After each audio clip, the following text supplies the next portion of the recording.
Hey guys, what's up?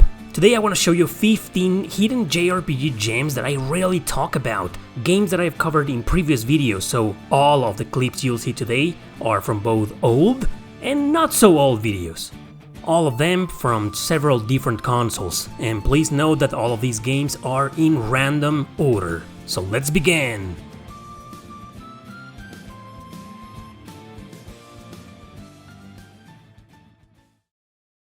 Okay, we're gonna start with Okage, Shadow King on the PS2.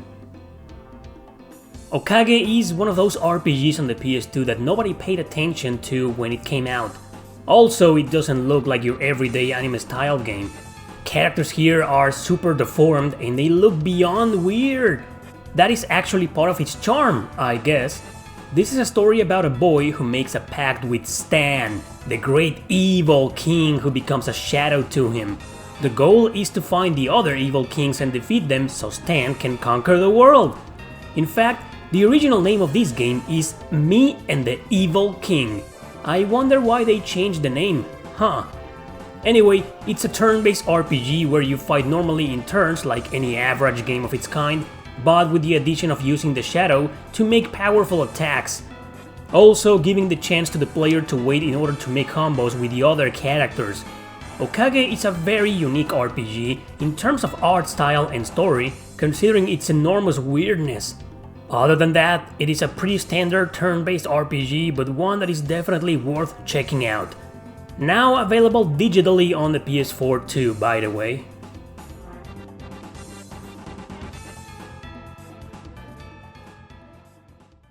Next is Gurumin, a monstrous adventure.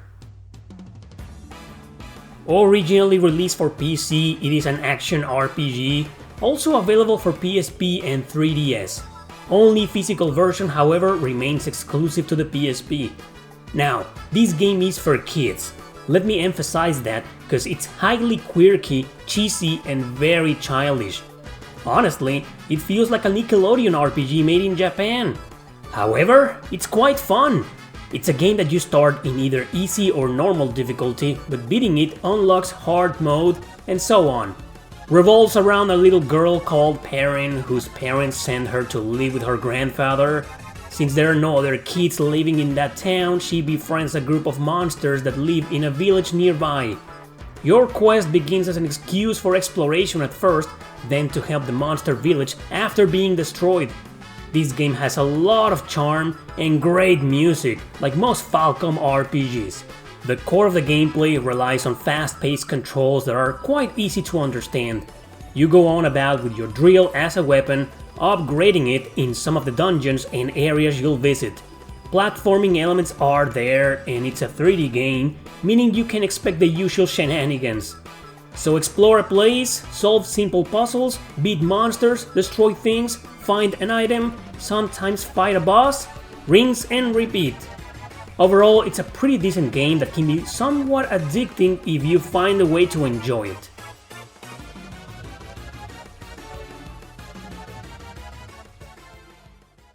Sima The Enemy.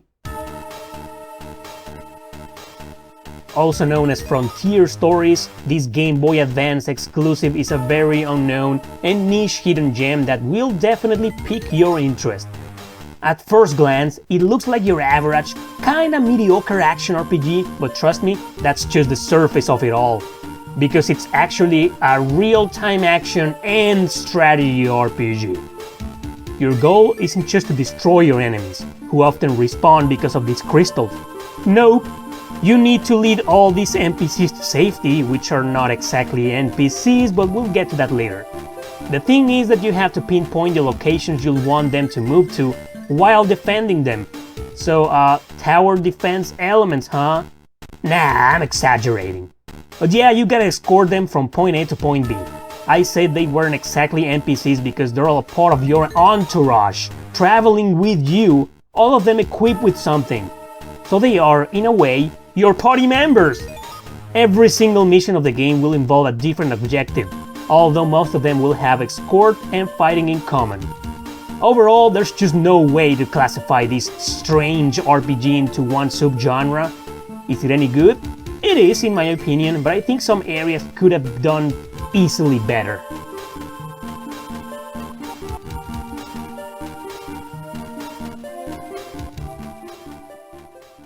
Dragon View,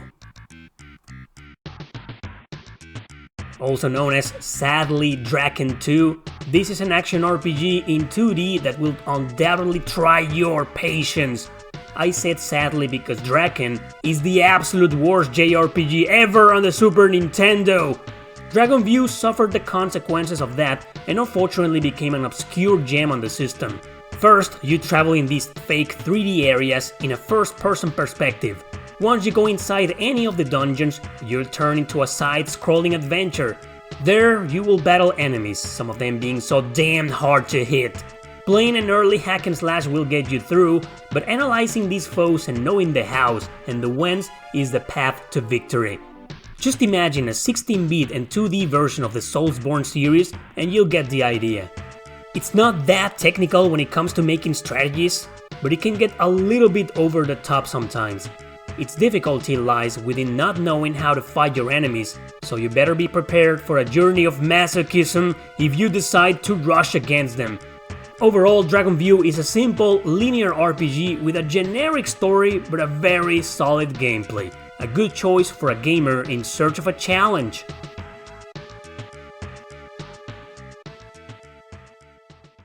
Vi. That's the name, I'm serious. Even though it's a very strange name, the game itself is far from it.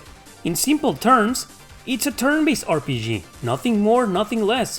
For a game of its time, it is also a hidden gem and kind of underrated, considering the fact that it's not a grindfest. Yep, friendly approach to the genre and perfect for beginners. Story follows a horrific invasion from giant mechs to a medieval castle. Similar to Phantasy Star 3, they interrupt a wedding, kidnap the girl, and the prince has to go and save her. It may sound generic, but trust me, Vi is a neat and solid adventure for an RPG of its time.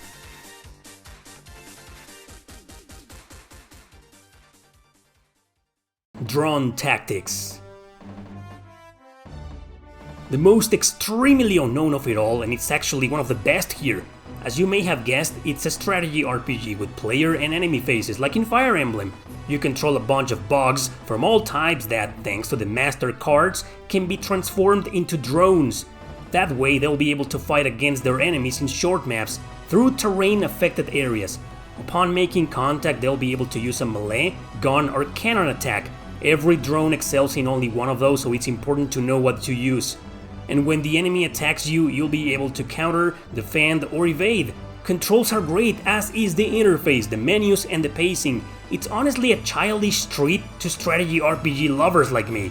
And the story, well, these two kids are approached by talking insects from another world that's actually in danger. Since humans and bug lovers are the only ones who can use the master cards, they need their help to fight back the invading drone enemies of their world. It's okay, it's charming at best, but not the reason you'll play this game. Anyway, that name and that cover are definitely the reason why this RPG never succeeded in the market and got lost into oblivion.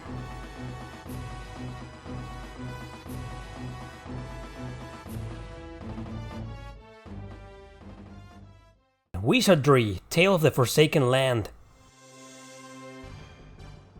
Wizardry is one of the most important RPG series of all time that was kind of abandoned by the original creators, Sir Tech. The last one released by them was Wizardry 8 back in 2001. Now, since the early 90s, Japanese developers started abusing the franchise, creating a million spin-offs throughout the decades. This PS2 title is one of the very few released outside of their country. Now, let me give you a fair warning with this game. It's a great RPG depending on your taste for difficult games, because we're talking about a highly unbalanced turn-based RPG that acts as a classic dungeon crawler in first person. Most enemies will be a complete walk in the park at first, but all of a sudden you might encounter some that can kick your sorry ass with a few attacks. Like many of the old school games in this subgenre, it's a natural grindfest, with no save points inside the dungeons, which means you'll be teleporting back to town quite often. Else you wanna have a miserable experience with your whole exploration completely wasted. Highlights here are the character design and the story, which is intrinsically dark and deep, surrounded by tragedy. Characters will decide if they want to band together with you or not, depending on your choices and responses. So like I said, it's a brutally hard JRPG, but it can be an acquired taste if you endure its unpleasant surprises.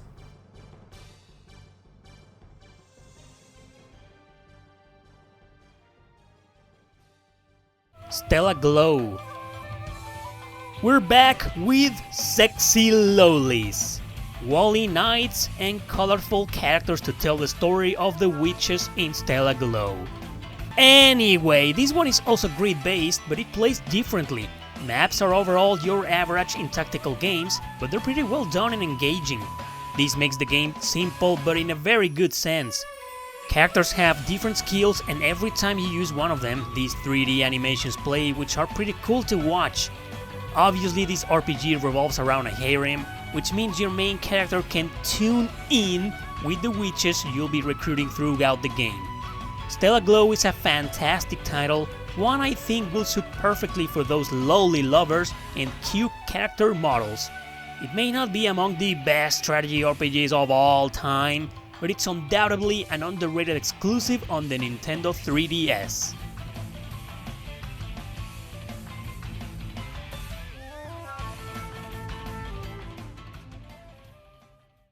Lunar Knights. Also known as Boktai DS, it's part of the Boktai series that started back in the Game Boy Advance. I think I could include the entire trilogy in this video, but I like Lunar Knights way more than the others because it does feel like a true action RPG. These games were developed by Kojima Productions, and if that first name doesn't sound familiar, then go play Metal Gear Solid. Yeah, Hideo Kojima produced Lunar Knights, an exclusive for the Nintendo DS. You play in this top-down view with your two main characters, first as Lucian the Vampire Hunter, who's obviously the lone wolf edgy character, and Aaron, an apprentice sharpshooter. It's one chapter with Lucian and another one with Aaron, so on until, well, no spoilers. What I like the most is that their missions seem to play in different areas depending on the character. Story might feel comedic at times, but it gets serious when it needs to, having a lot of charisma and some interesting twists. Lunar Knights is a really fun game, highly unique, and definitely an underrated RPG that you can't miss.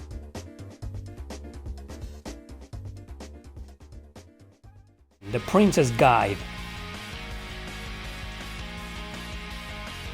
Another strange game, convoluted and wacky, but very fun to play. You take on the role of a customizable teacher whose goal is to help one of the four princesses with their different missions.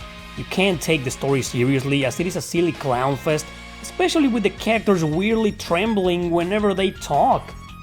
You'll be playing this action RPG for its addictive gameplay mechanics. It's hard to explain as there's so much to it, but in a nutshell, you play through these maps to technically defend or conquer, leading one squad per battle, which can be your character, the princess, or any other generic commanders. Sounds hard to get into, but trust me, it isn't, as it's just a fun button masher, until you hit a difficulty spike that teaches you how to properly play the game, but in a good sense.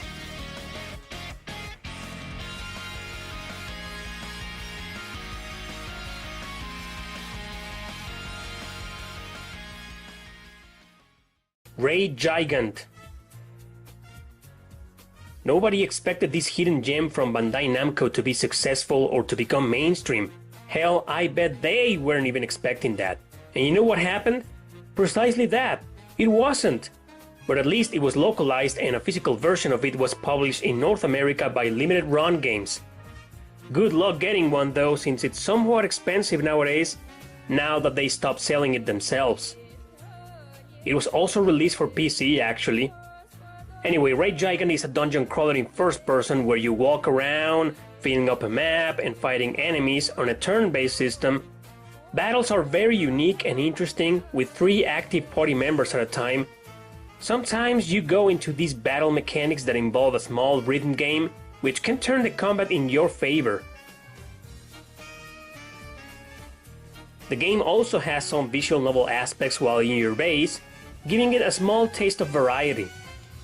Overall, it's a pretty decent game, and I'm surprised not too many people are familiar with it. Perhaps because it wasn't marketed correctly? In any case, it's a pretty decent game, and I suggest you check it out. MS Saga: A New Dawn. A very good looking turn-based RPG, part of the enormous universe of the Gundam franchise. Actually, its Japanese name is Gundam True Odyssey: The Legend of the Lost G. Subtitle is vague, but I feel the original name is better. This game's all about customizing the mobile suits, which are the mechs, so they can partake in battles against different enemies. This customization is the core of the gameplay, and without a proper one, the game can be either normal or quite challenging. Anyway, it's got a neat story revolving around a post-apocalyptic world where humans are trying to rebuild. It follows Tristan in a quest for revenge against the mobile suits that destroyed the orphanage he grew up in. It's a charming adventure, alright, that basically tries to emulate the traditional RPG gameplay and cliches some of us grew up with.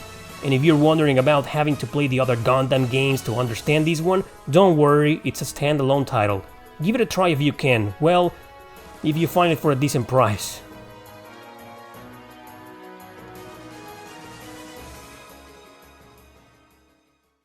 Dragonforce. Dragonforce is one of the best RPGs on the Sega Saturn. It plays on the vein of Ogre Battle and Land Greaser, but with a lot of originality. You select your campaign from several different main characters and you're on to the heavily story-driven adventure. Very well written plot here and strong character development. On the map screen you select your commanders, each with their own platoons of soldiers, and embark on the ongoing war. Encounters turn into side-by-side battles between your commanders and their soldiers in real time, so your goal is to strategize as much as possible. It's a long game because of its long map missions, but totally worth it for strategy RPG fans. One of the best of 1996 and a major influence on the genre.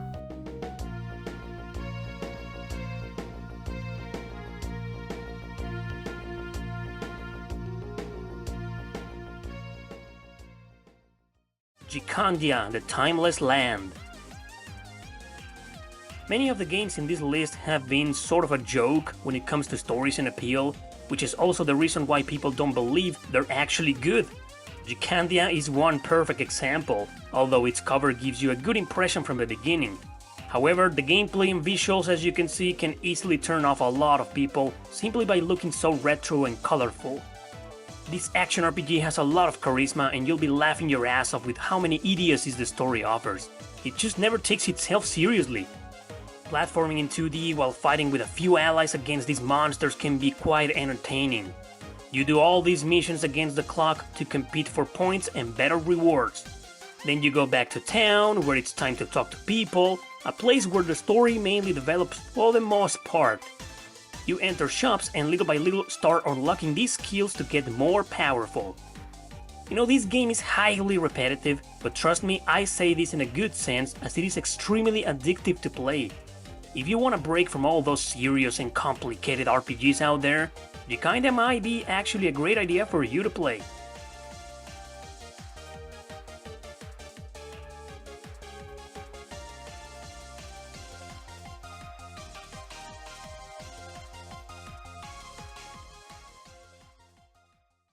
Asterisk Wars, Phoenix Festa. This one is based on a really quirky anime with a bad reputation, but thankfully surviving the transition to gaming. It's sort of like a visual novel and also a harem, where you train your main character all the time, most likely in your room, to improve his different status. In a very, fun and awkward way. Anyway, the goal is to beat the crap out of your enemy or enemies in these 3D battlefields in a hack and slash system. Sometimes you'll be on your own, trying to use combos and skills, but as soon as you choose a girl, story-wise, she'll join you in battle. This means that the game has different endings and different routes to follow. If you're into fan service and cheesy, predictable stories, go ahead and give it a try. And if you're not, it doesn't matter as the gameplay mechanics will make you tolerate or at least ignore its dumb traits. On a side note, this game was digital only until PlayAsia started selling a physical version with English subtitles, but good luck finding it since it has become quite rare and expensive nowadays.